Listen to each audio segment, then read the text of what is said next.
আরবির প্রথম মাস কি? মুহররম। তো মুহররম মাসে আমি দেখছিলাম মোবাইলে অনেকজনা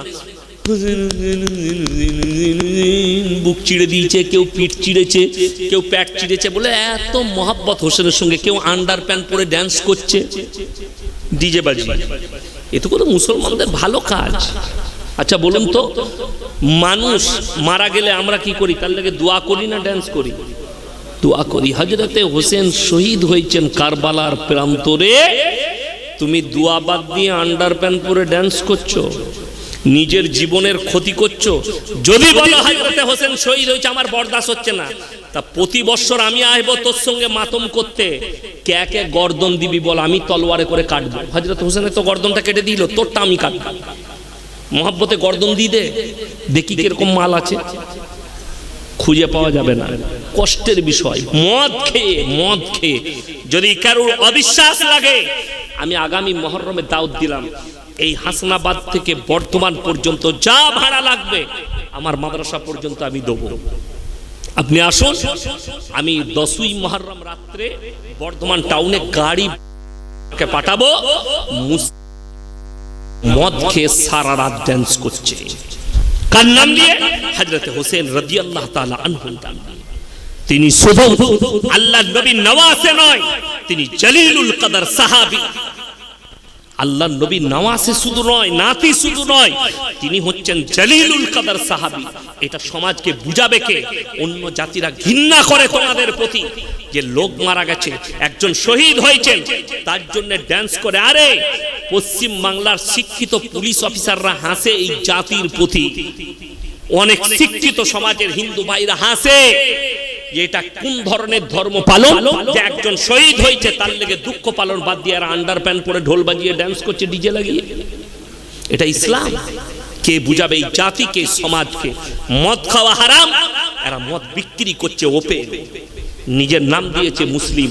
আপনাকে খুব ভালো করে বুঝাচ্ছি, চলুন। দ্বিতীয় নম্বর, সুদ খাওয়া হারাম না হালাল? এই জোরে বলুন। তার মানে হাসনাবাদে একটাও মুসলমান সুদ খায় না। কথাটা ভালো করে বুঝতে পেরেছেন? আমি তো বুঝতে পারছি। আমি চলে যাব রাত্রে বায়ান করে, সকালবেলায় চায়ের দোকানে সুদখোর মাল কটা গাল দিবে, ও বাজে হুজুর বে, ওকে দাওয়াত দেয়। তুই গাল দিলে সুদ হালাল হবে না, আমাকে যত পারবি গাল। তোমার মতো 100 জন গাল দিচ্ছে, আল্লাহর কসম করে বলছি, মুমিন যারা হবে তারা কখনো আমাকে গালি দিবে না। কেন? আমি হক বলছি। সুদ হারাম। আল্লাহ তাআলা কোরআনে বললেন, ওয়াহাল্লাল্লাহুল বাইয়া ওয়া হারামার রিবা, সুদকে হারাম করেছি, ব্যবসাকে হালাল করেছি। রাসূলের হাদিস, কেউ যদি 1 টাকা সুদ খায়, ক টাকা বললাম? 1 টাকা। নিজের মায়ের সঙ্গে 36 বার জিনা করার সমান পাপ হবে। জোরে বলুন নাউজুবিল্লাহ। আজকে আপনাকে দেখিয়ে দেবো, মুসলমান ওপেন সুদ খাচ্ছে। অনেকজন, তার স্ত্রী নামাজি মুমিন, সে গ্রুপ লোন করবে না, বন্ধন লোন করবে না, হারাম কর বউকে মেরে বাপের ঘর পাঠিয়ে দিয়েছে। লোন করবি না মানে? ঠিক বললাম না বলবো? বউকে বলছে গ্রুপ লোন কর, বন্ধন লোন কর। আপনার বরকত থাকবে কোথায়? শুনেলেন মুসান্নাফ ইবনে আবু শাইবার 40 নম্বর হাদিস, যাদের বাড়িতে আছে কিংবা আপনার এলাকায় মাদ্রাসা আছে, গিয়ে সেই যিনি বুখারী পড়ায়, যিনি হাদিস পড়ায়, তাকে বলবেন মুসান্নাফ ইবনে আবু শাইবার 40 নম্বর হাদিস। রাসূল আকরাম সাল্লাল্লাহু আলাইহি সাল্লাম বললেন, হে আমার সাহাবীরা শোনো, আখরি জামানা মসজিদগুলো কিয়ামতের পূর্বে মুসল্লিতে ভরে যাবে। কিসে ভরে যাবে বললাম? মুসল্লিতে। সাহাবীরা দেখলেন নবীজি সাল্লাল্লাহু আলাইহি সাল্লামের মাথায় একটা ভাঁজ আছে কথা বলার মধ্যে, হাদিস বলার মধ্যে। ইয়া রাসূলুল্লাহ, তারা কিরকম ধরনের নামাজি হবে? আখরি জামানায় তো খারাপই জামানা থাকবে, আবার মসজিদগুলো ভরে যাবে। আল্লাহ রাসূল সাল্লাল্লাহু আলাইহি সাল্লাম বললেন, হে আমার সাহাবীরা শোনো, তারা হবে সুদখোর মুসল্লি। তারা বড় বড় বিল্ডিং বালাখানা বানাবে, আর তারা হারাম খাবে হালাল মনে করে, তারা সুদ খাবে, আর তারা মসজিদে গিয়ে মসজিদে ভিড়ও করবে। আজকে আপনাকে দেখিয়ে দেবো, জুম্মার দিন, আজকে জুম্মা ছিল না? ছিল না। সুদখোররা আঁতর লাগিয়ে ফাঁস কাতারে বসে, ওর মতো মুমিন কেউ নাই। অনেক জনের মনে হবে, হুজুর সুদখোর কি মসজিদে যেতে পাবে না? না, যেতে পাবে তখন মসজিদের দরজায় পাটা রাখার সময় ইস্তেগফার করবে, আল্লাহ আজ থেকে আর জীবনে সুদ খাবো না। আপনি ইমানদার কষ্ট কোথায় লাগে জানেন? সারা জিন্দেগি সুদ খেলো, সারা জিন্দগি সুদের উপরে জীবন কাটালো, লোকটা মারা গেল। সেই লোকটা মারা যাওয়ার পরে তার জানাজা পড়ছেন। আল্লাহ তাআলা বললেন, যে হারাম জেনে সুদ খেলো সে আমার সঙ্গে যুদ্ধ ঘোষণা করলো। আচ্ছা, যে আল্লাহর সঙ্গে যুদ্ধ ঘোষণা করবে সে আর মুমিন থাকবে? কথা বলেন, সে আর মুমিন থাকতেই পারে না, সে আর মুমিন থাকবে না। আমার বন্ধুগণ, আমার ভাই, ইমানদারির সঙ্গে শুনেলেন, যে লোক সুদ খেয়ে নিল, আল্লাহর সঙ্গে যুদ্ধ ঘোষণা করলো, রাসূলের সঙ্গে যুদ্ধ ঘোষণা করলো, আমাদের দেশে সেই লোক মারা গেলে তার জানাজা হচ্ছে, তার কবরে দোয়া হচ্ছে, তার লেগে সওয়াবের ইসানি হচ্ছে না হয়নি?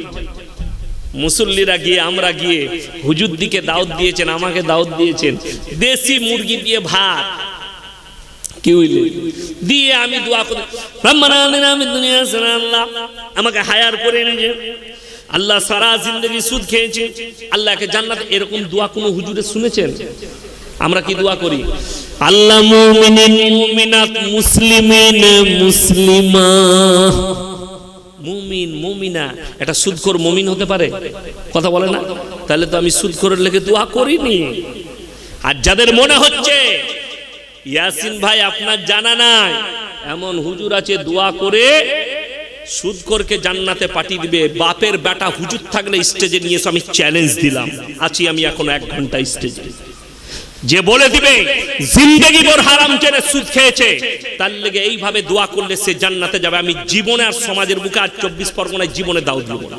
চ্যালেঞ্জ, রেকর্ডিং হচ্ছে, কালকে পাঠান আপনার এলাকার বড় বড় আলেম দিকে, আবার ডাকবেন, আমি আসবো। আমি একটাই কথা বলে যাব, কেউ যদি জেনে শুনে সুদ খায়, মায়ের সঙ্গে 36 বার জিনা করার সমান পাপ করলো। আর যদি এই হালতে মারা যায় ইস্তেগফার না করে, সে যদি ওই জায়গা থেকে ফিরে এসে না মারা যায়, না তার জানাজা পড়া যাবে, না তাকে দাফন করা যাবে, না তার জন্য দোয়া করা যাবে। যদি বলেন কেন দোয়া করা যাবে না, আমি আপনি তো দূরের কথা, আমি আমার বাপের গল্প বলবো না। আচ্ছা বলুন তো, আল্লাহ রাসূল সাল্লাল্লাহু আলাইহি সাল্লামের থেকে দামি লোক পৃথিবীতে কেউ আছে? কেউ আসবে কিয়ামত পর্যন্ত? আসবে না। জোরে বলুন না সুবহানাল্লাহ। তিনি হচ্ছেন শ্রেষ্ঠ পয়গম্বর। চলুন হাদিস খুলেলেন, আল্লাহ রাসূল সাল্লাল্লাহু আলাইহি সাল্লামের কাছে ছুটে এলেন একজন সাহাবী, ইয়া রাসূলুল্লাহ, আপনার চাচা যান মরণপন্ন অবস্থায় আছেন, মারা যাবেন, জাকামদানি চলছে। নবীজি ছুটলেন, চাচার হাতটা টিপে ধরলেন আর বললেন, চাচা গো, একবার খালি কলমাটা পড়ে নাও, আমি আল্লাহর নবী, আল্লাহর হাবিব, আল্লাহর কাছে কেঁদে কেঁদে তোমার জন্য ক্ষমা চাই। আল্লাহ নবী সাল্লাল্লাহু আলাইহি সাল্লামের চাচা জানের উত্তর কি এলো জানেন? হে আমার ভাইপো, আমি যদি বার্ধক্যে কলমা পড়ি, লোকে বলবে মৃত্যু ভয়ে কলমা পড়েছে, আমি কলমা পড়তে পারবো। আল্লাহ রাসূল সাল্লাল্লাহু আলাইহি সাল্লামের চোখ দিয়ে পানি এলো। নবীজি সাল্লাল্লাহু আলাইহি সাল্লামের চাচা যান চলে গেলেন, দুনিয়া ছাড়লেন। আল্লাহর হাবিব সাল্লাল্লাহু আলাইহি সাল্লাম এরপরে আল্লাহর কাছে হাত তুললেন, কি বলে?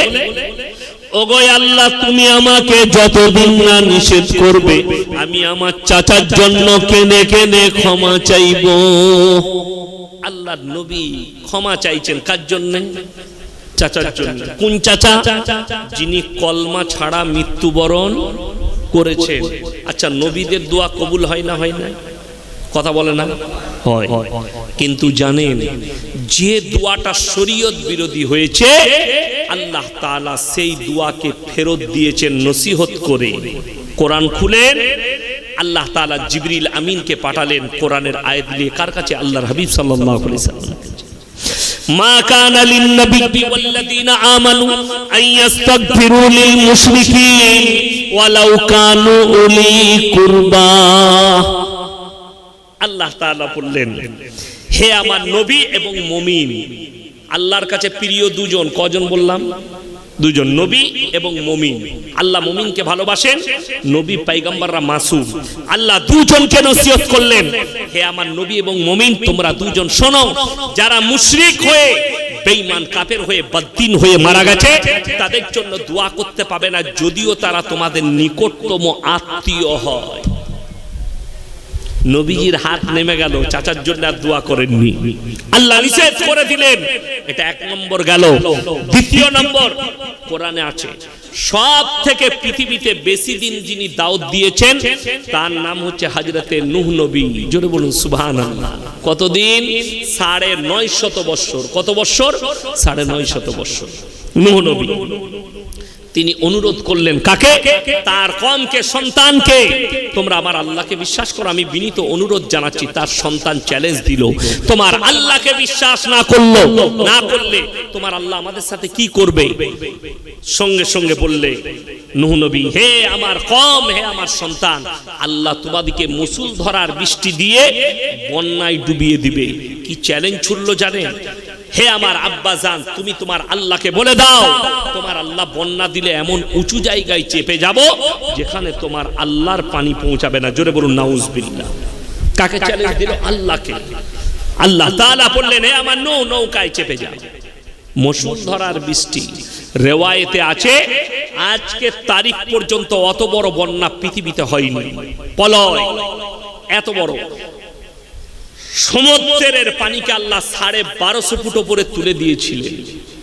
মুহাদ্দিসিনরা বলছেন, মুফাসসিরিনরা বলছেন সব ডুবে গেছে। নূহ নবীর সন্তান। আপনারা বলুন তো, কাছেই তো নদী আছে না নাই? নদীতে কোনো ছেলে পড়ে গেলে পারে যদি বাবা দাঁড়িয়ে থাকে ঝাঁপ দেবে না? দেবে না। সাঁতার না জানলেও বাপ ঝাঁপ দেবে না? কেন? সন্তান, পিতৃ সন্তান, তাকে বাঁচানোর জন্য। হযরতে নূহ নবী যখন দেখছেন আমার ছেলে ডুবে যাচ্ছে, থাকতে না পেরে আল্লাহর কাছে হাত তুলে বললেন, লা আসিমাল ইয়াউমা মিন আমরিল্লাহ, আল্লাহ এটা আমার ওরসজাত পুত্র, তুমি একে রক্ষা করো। আল্লাহ কি উত্তর দিলে জানেন?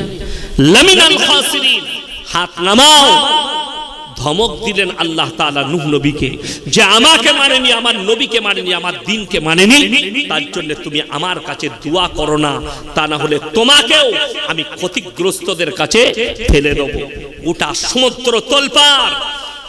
যখন চারিদিকে নূহ নবীর নৌকা টলমল করছে, আল্লাহর এই গর্জনের পরে, আল্লাহর এই উত্তরের পরে, তখন নূহ নবী পরবর্তী দোয়া করলেন, বিসমিল্লাহি মাজরিহা ওয়া মুরসাহা ইন্না রাব্বি লাগফুরুর রহিম। যখন এই দোয়া আল্লাহর কাছে করলেন, আল্লাহ বললেন, হে দরিয়া, তোমাকে দায়িত্ব দিলাম, আমার নূহের নৌকার দায়িত্ব তোমার হাতে।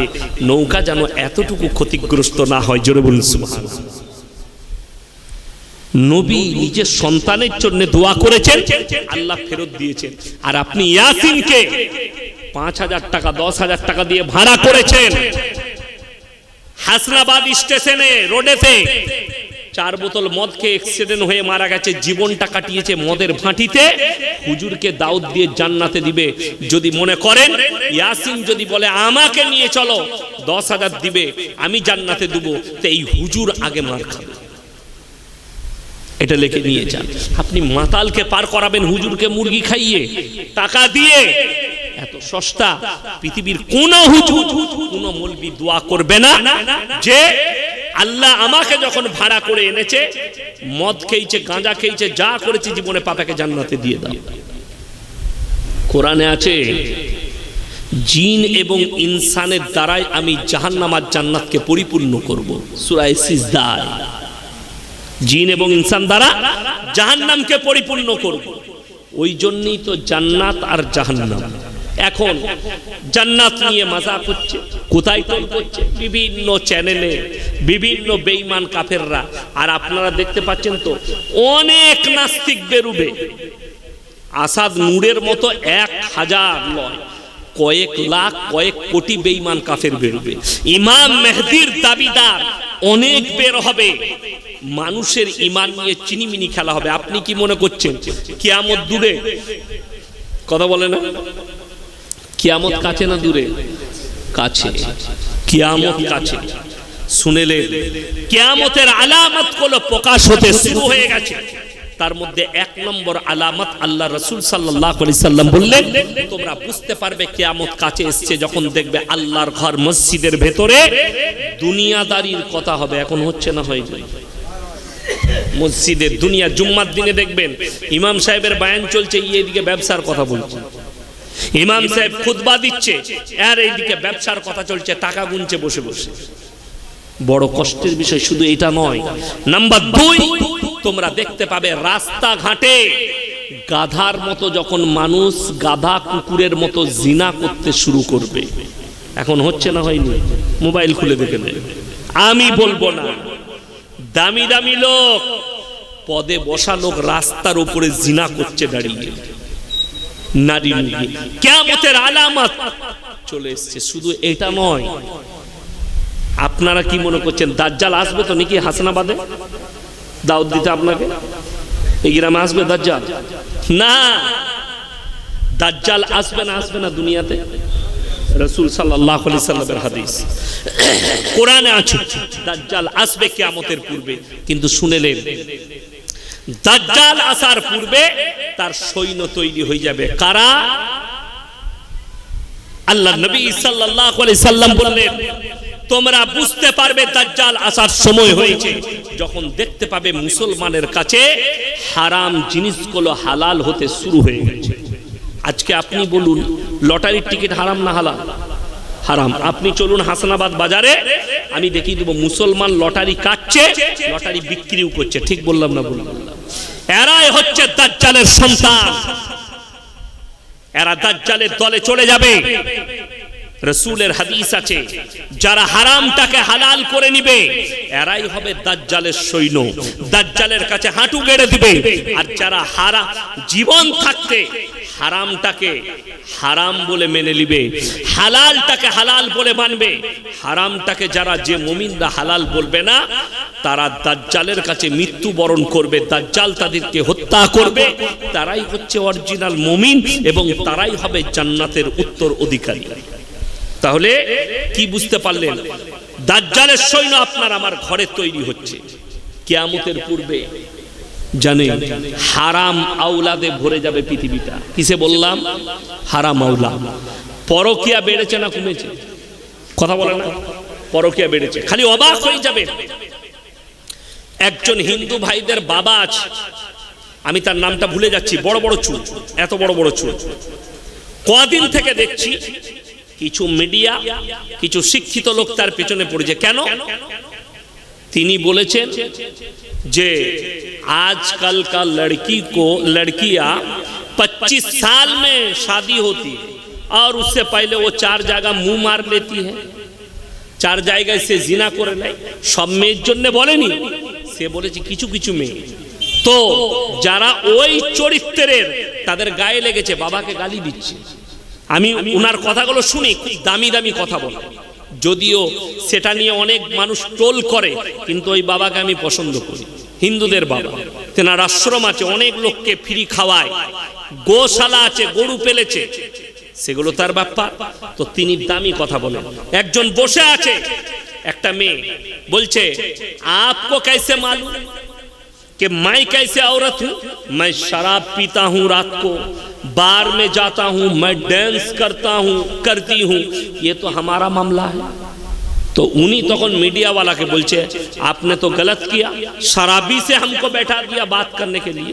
से मेटा की बोलचे जाने, आप भाषा का मर्यादा रखिए, आप हमें शराबी नहीं बोल सकते।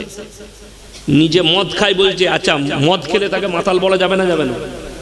ও বলছে আমাকে বলতে পারবি না, মদ খেয়েও আমি ভালো। বড় কষ্টের বিষয়। আমি কেন বলছি বলে দিই।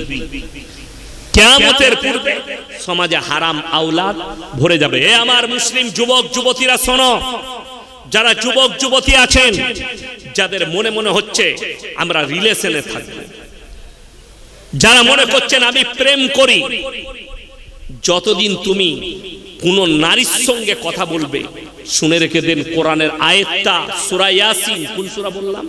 সূরা ইয়াসিন।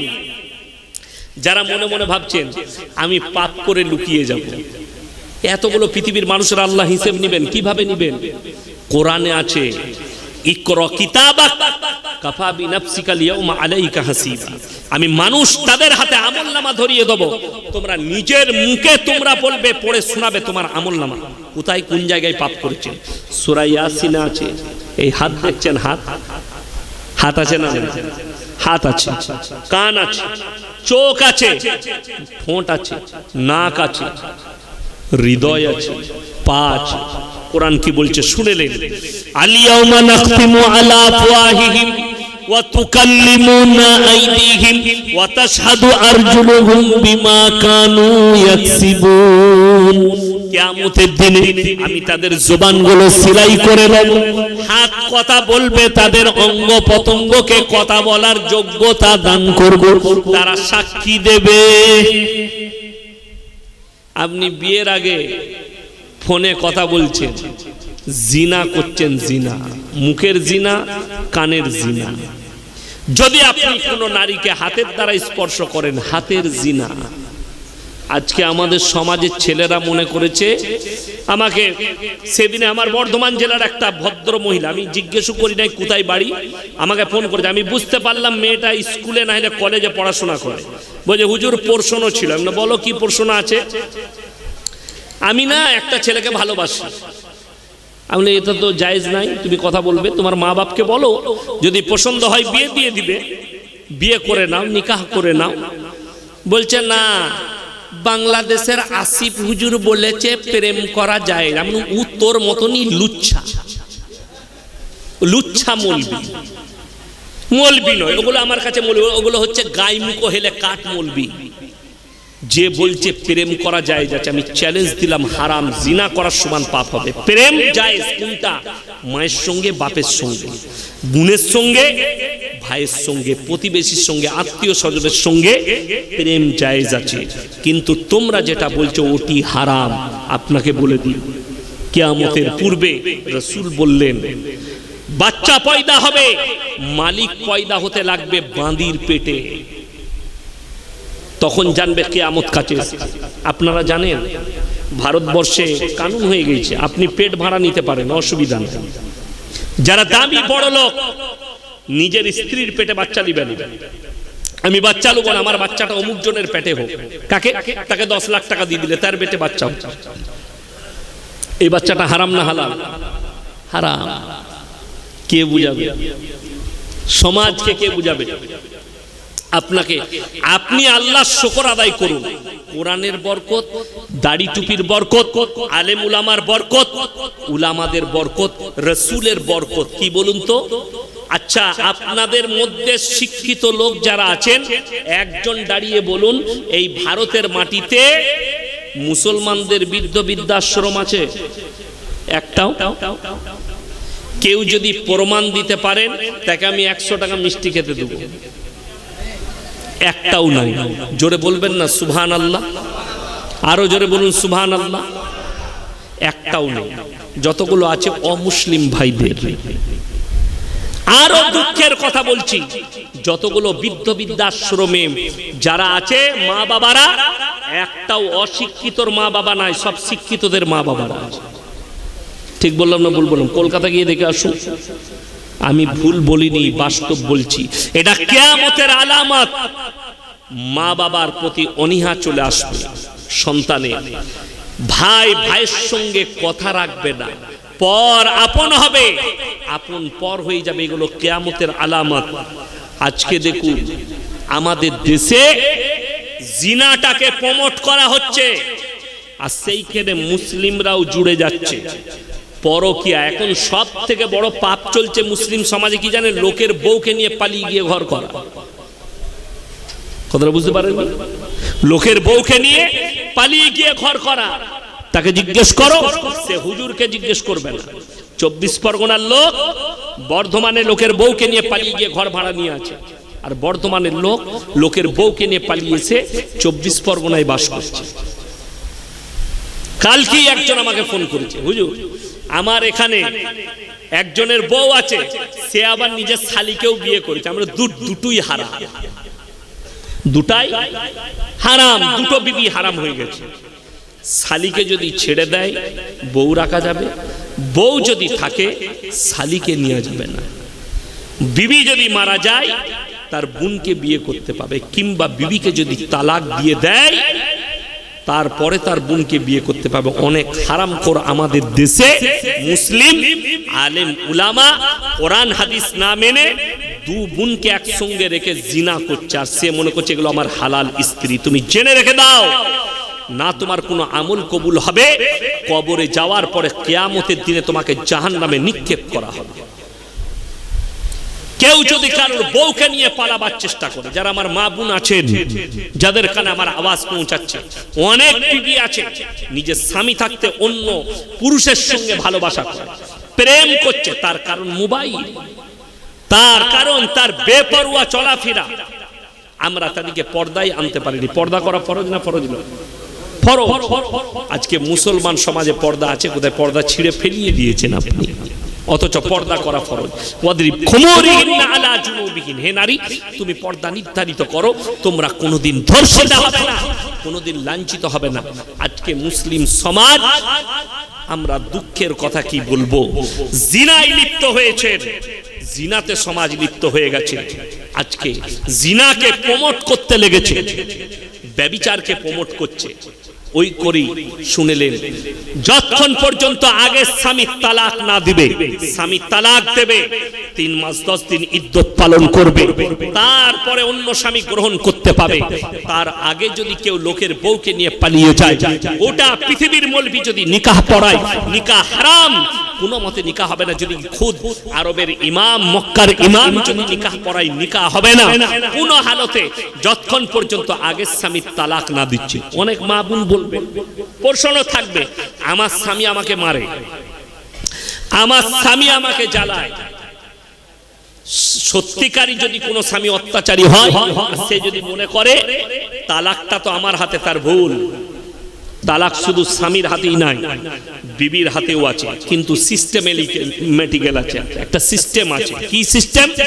ইমারতে শরিয়া থেকে তার কাছে, স্বামীর কাছে 3টে চিঠি আসবে। প্রথম চিঠি, তোমার বিরুদ্ধে অভিযোগ আছে, তুমি দেখা করো, কোর্ট থেকে হোক, ইমারতে শরিয়া থেকে হোক। সে যদি দেখা না করে, দ্বিতীয় চিঠি আসবে দ্বিতীয় মাসে। এইভাবে 3টে চিঠি আসবে। 3টে চিঠির যদি উত্তর না দেয়, তখন কি হবে? খোলা তালাক হবে স্ত্রীর তরফ থেকে। তারপরে তুমি ইদ্যত পালন করে অন্য স্বামী গ্রহণ করতে পারবে। এইটাই মুসলমানদের, আপনি শরীয়ত কেন মানবেন না? আর যদি শরীয়ত না মানে, আপনি ইসলামের মধ্যে থাকতে পারবেন না। আপনি ইসলামের দাখিল থাকতে গেলে কার কথা শুনছেন? বেঈমান, কাফের। বিসমিল্লাহ। আচ্ছা বলুন তো, বহু লোক হযরত আদম আলাইহিস সালাতু ওয়াস সালাম থেকে বহু মানুষ দুনিয়া ছেড়ে চলে গেছে না গায়নি? কথা বলে না? আচ্ছা, কেউ ফিরে এসেছে? কথা বলেন। কেউ বলেছে যে আমি আগের জন্মে কুকুর ছিলাম, এই জন্মে মানুষ হয়েছি? এরকম লোক পাবেন না। কোরআন শোনাবো, আপনার চোখ দিয়ে পানি আসবে। ওয়ালাউ আন্নানা নাযালনা ইলাইহিমুল মালাইকা ওয়া কাল্লামাহুমুল মাউতা ওয়া হাশারনা আলাইহিম কুল্লা শাইইন কুবুলা মা কানু লিউমিনু ইল্লা আন ইয়াশা আল্লাহ ওয়ালাকিন্না আকসারাহুম ইয়াজহালুন। ওয়ালাউ আন্নানা নাযালনা ইলাইহিমুল মালাইকা, মালাইকা মানে ফেরেশতা। হে আমার নবী, আমি যদি এদের কাছে ফেরেশতা পাঠাই, ফেরেশতা মানে হচ্ছে মালাইকা, মানে হচ্ছে ফেরেশতা। ওয়া কাল্লামাহুমুল মাউতা, তোমাদের যারা পূর্বপুরুষ মারা গেছে, তারা যদি কবর থেকে উঠে এসে বলে তোমরা ভালো কাজ করো, নেক কাজ করো, নেক আমল করো, আল্লাহ কবরে কঠিন আযাব রেখেছেন। আমার আল্লাহ কোরআনে বলছেন, হে আমার নবী, তারপরও যারা মানার তারা মানবে, যারা মানার নয় তারা তারপরও মেনে নিবে না। 8 পারা প্রথম পৃষ্ঠার প্রথম আয়াত, সূরা বাকারায় চলুন। যাদের মনে হচ্ছে ইয়াসিন ভাইকে দাওয়াত দিয়েছি, লোক হিদায়াত পাবে, তারা শুনে যান। ইন্নাল্লাযীনা কাফারু সাওয়াউন আলাইহিম আনজারতাহুম আম লাম তুনজিরুহুম লা ইউমিনুন। হে আমার নবী, তুমি যত কোরআন শোনাবে শোনাও, যত দাওয়াত দিবে দিয়ে নাও, কিন্তু যারা মানার নয় তারা কখনো মেনে নিবে না। আমার নবী চোখের পানি ফেলালেন, ওগো আল্লাহ কেন তারা আমার কথা, আপনার কথা, কোরআনের কথা মানবে না? আমার আল্লাহ উত্তর দিলেন, খাতামাল্লাহু আলা কুলুবিহিম, তাদের হৃদয়েতে তালা মারা গেছে। যত দাওয়াত দিবে দাও, তাদের হৃদয়ে তোমার কথা প্রবেশ করবে না। ওয়ালা সামিহিম, আর তাদের কানেতে মোহর মারা গেছে। ওয়ালা আবসারিহিম গিশাওয়া, আর তাদের চোখেতে পর্দা পড়েছে, লজ্জা শরমের মাথা খেয়েছে।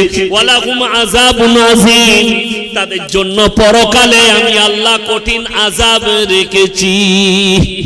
সবাই বলুন আমরা মুমিন হব ইনশাআল্লাহ। পরকালের চিন্তা নেন, মরণের পরে কবরটা কি হবে, আমি চলে যাব, কবর যাওয়ার পরে আমার কি হবে। আচ্ছা, ওই জন্য আমার প্রত্যেকটা ভাইকে বলবো, হাত তুলে সবাই 5 ওয়াক্তের নামাজি হব তো, জোরে বলুন ইনশাআল্লাহ। এ আমার যুবক ভাইয়েরা, নামাজ ছাড়ো না। আল্লাহ রসুলের হাদিস, যার নামাজ নেই তার মধ্যে ইসলাম নেই। যার নামাজ নেই তার মধ্যে ইসলাম নেই। আমাদের সমাজের এক শ্রেণীর লোক আছে, চায়ের দোকানে বসে বলে আমি নামাজ না পড়তে পারি, রোজা না রাখতে পারি, আমি সব থেকে বড় ইমানদার। এরকম লোক আছে না নেই? আছে। আমি ভালো লোক। আমার ভাই, কিয়ামতের দিনে তুমি হচ্ছ ফেড়ে পড়ার দলের লোক। কেন? কোরআনে আছে। এই যারা বলে আমি নামাজ পড়ি না, রোজা রাখি না, তো কি হয়েছে, আমি গ্রামের মধ্যে ভালো লোক, তারা জাহান্নামে প্রবেশ করবে কি করে? ফি জান্নাতি ইয়াতাসালুনা আনিল মুজরিমিনা মা সালাকাকুম ফি সাকার। কিয়ামতের দিনে জান্নাতীরা যখন জান্নাতের রাস্তায় যাবে আর জাহান্নামীরা জাহান্নামের পথে যাবে, জান্নাতীরা জিজ্ঞেস করবে জাহান্নামীদিওকে, এ তোমরা কেন জাহান্নামে যাচ্ছ? তোমরা বলতে আমরা ভদ্রলোক, আমরা ভালো লোক। তারা 1 নম্বর উত্তর দেবে, ক্বালু লাম নাকু মিনাল মুসাল্লিন, আমরা নামাজি মুসল্লিদের মধ্যে ছিলাম না। ওয়ালাম নাকু নুতিমুল মিসকিন, আর আমরা মিসকিনকে খানা খাওয়াই না। ওয়া কুননা নাকুদু মাল খাইদিন, আর আমরা দাড়ি টুপি নামাজি মুসল্লিদিকে দেখে হাসি ঠাট্টা বিদ্রুপ করতাম। আল্লাহ তাই আজকে আমাদিকে জাহান্নামে পাঠিয়েছেন। দাড়ির মাজাক উড়াবেন না, টুপির মাজাক উড়াবেন না, ইসলামী পোশাকের মাজাক উড়াবেন না।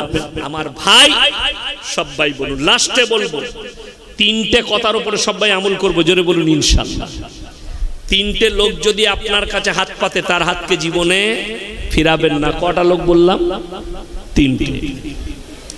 وآتِ ذا القربى حقه والمسكين وابن السبيل ولا تبذر تبذيرا। 1 নম্বর, তোমার কাছের গরিব যদি তোমার কাছে হাত পাতে, তার হাতকে তোমরা কোনোদিন ফিরিও না। মনে মনে ভাববে 1 টাকা দান করলে আল্লাহ আমাকে দেনেওয়ালা বানিয়েছো, আমাকে হাত পাতনেওয়ালা বানাওনি। ওয়াল ইয়াতামা ওয়াল মাসাকিন, আর তোমার কাছে এতিম মিসকিন যদি হাত পাতে, তাদের হাত ফিরিও না।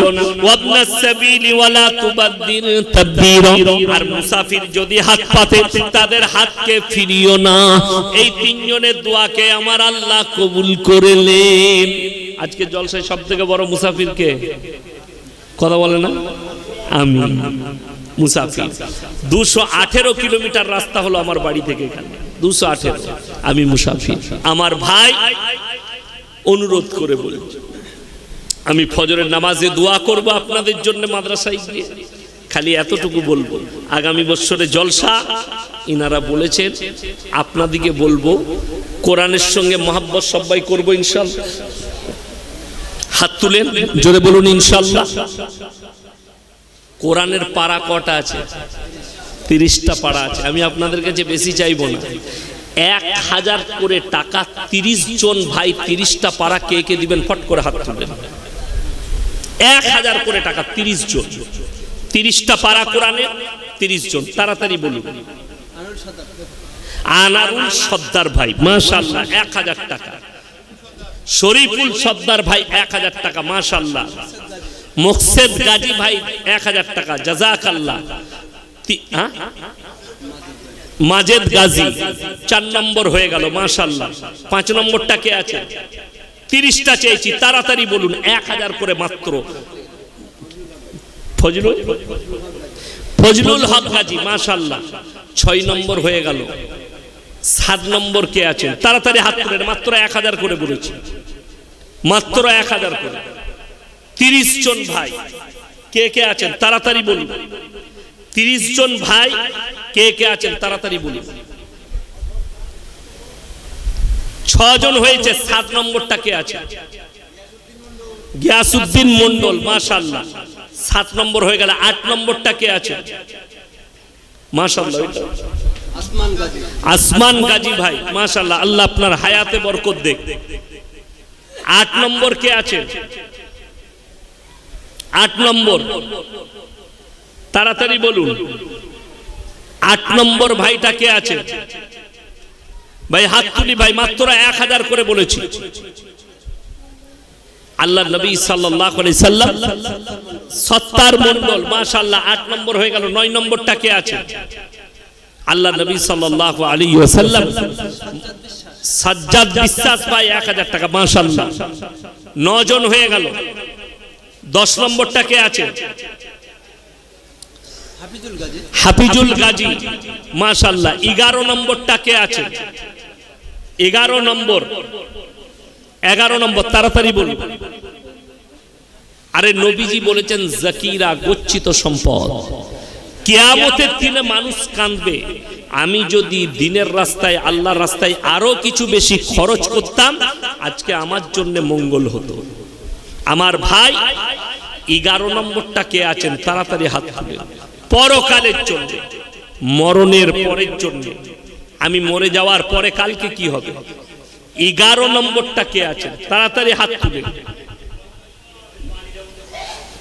নাম্বার 11 কে আছে? তাজিবর মোল্লা 5000, 1000। তাজিবর মোল্লা 11 হয়ে গেছে, মাশাআল্লাহ। 12 নম্বর কে আছেন? 12 নম্বর আমি 30টা চেয়েছি ভাই, তাড়াতাড়ি বলুন।